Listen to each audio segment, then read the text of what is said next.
I wholeheartedly believe that patience is what makes a man, right? And what brought on this spirit of belief is a story from the companions of the Prophet, peace be upon him, is that while they were wrestling in the mosque, right, they were wrestling and messing around, the Prophet, peace be upon him, he walked in and he asked, "What are you doing?" And you know that sense of, like, when you're messing around with your friends and somebody catches you and it doesn't seem that funny or that entertaining as it was. The Prophet, peace be upon him, as he asked them, "What are you doing?" They said, "We're trying to find out who is," I don't remember this part exactly, but we're trying to find out who's the strongest or who's the manliest out of all of us, right?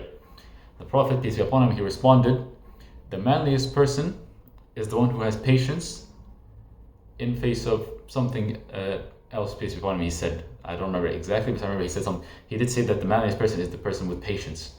And that really struck with me because in this modern world of ours, right, we see so many people lose patience immediately at the tiniest spark, right?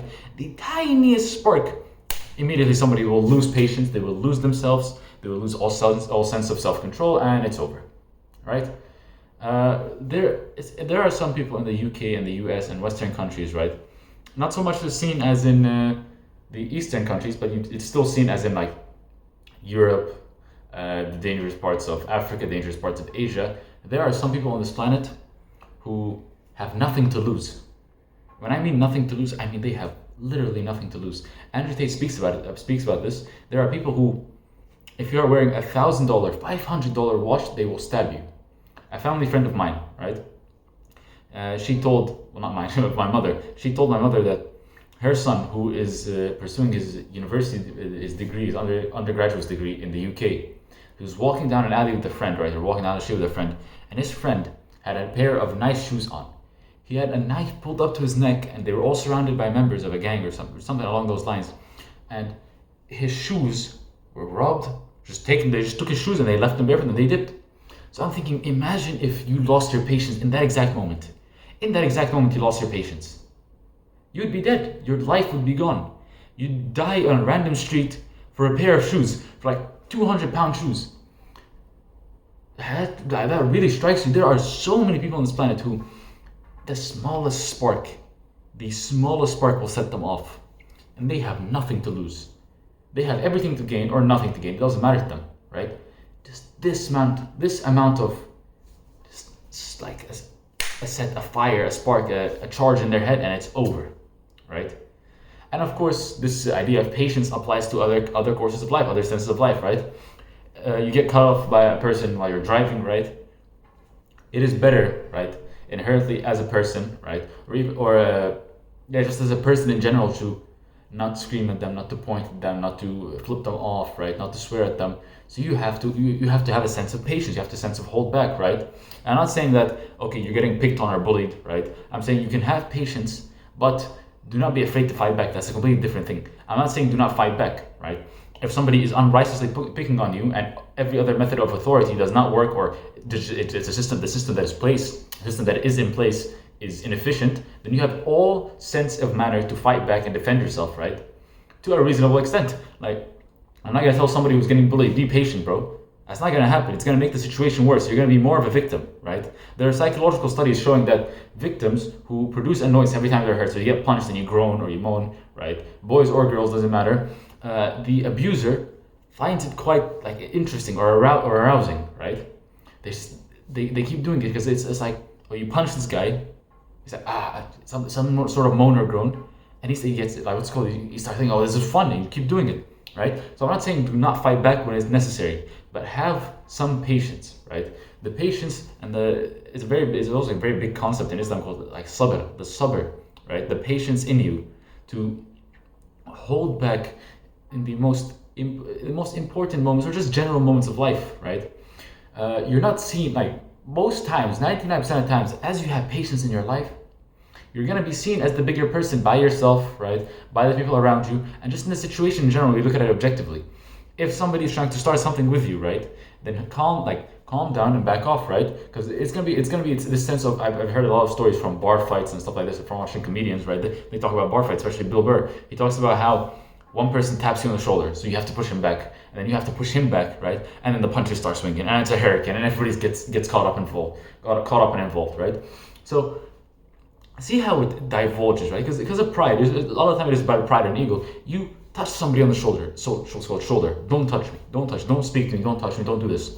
And then you push him, and then he pushes you back. Okay, you just got pushed back in front of all this crowd of people. Are you going to take it? Are you going to take what he's telling you, or are you going to walk away? You either start a fight in front of this whole crowd, and you don't know if his friends are there. You don't know if your friends are going to back you up. You don't know if he has a gun or a knife, right? Do you have any sort of method of self-defense besides your fists and maybe your friends, right?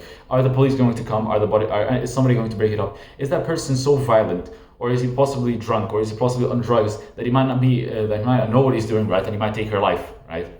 Do you want to have your life taken, cut prematurely, by a drunkard, right, or somebody who's on the influence of drugs, when you could have had the smallest patience, right?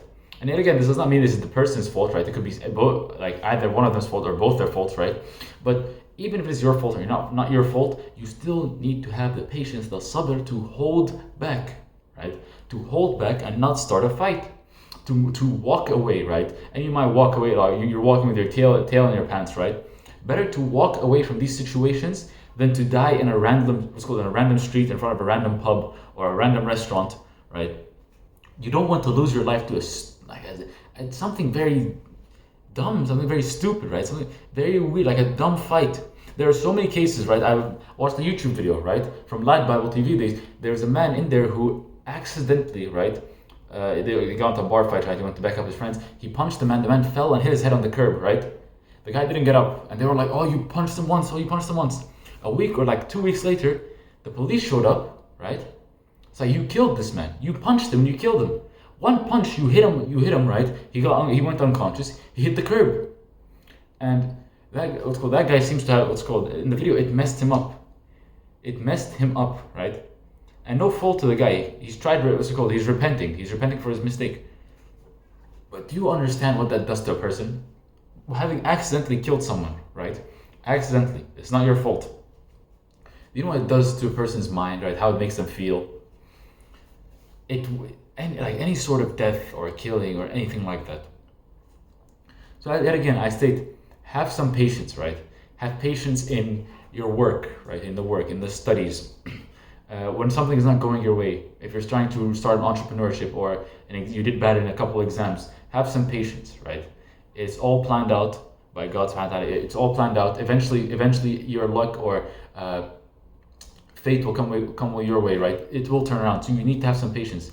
And patience is very closely interlinked with will, right? Like the willpower to persevere, right? When you have the patience to hold on, right? Patience to wait for the better, right? To delay gratifications. You have the patience to delay gratification. You have the willpower in you, right? The willpower to push on. The willpower is the motivation to move. As you increasingly add on to your willpower and your motivation, you get disciplined, right? You create good habits. So think about patience and willpower, very closely linked, right? And willpower is close to motivation, and then close to discipline, and so on and so forth, right? So these are one small personality attributes that can help you, right? Being dignified can help you in multiple different ways, but right now I'm speaking about patience, right? There are multiple personality attributes that can lead to improvements. Dignified being one of them, though, as I stated. So think about it like this: any small behavioral change that you make, right, will have a change on your habits. Those changes in your habits will be good, right? Unless you make a negative behavior change, which then obviously it will be a bad habit. So try in general, right, as a comfort challenge. Think of something that really annoys you, or you see something that truly annoys you, and just have some patience and consider it from the other person's point of view or what's going on, right? Maybe that person made a mistake and annoyed you. It is better to be patient and reconcile with a person that has made a mistake and motivate them to do better, right? Instead of bringing them down and pushing them down. And in the end, you will get better results from both parties. Both of you will benefit.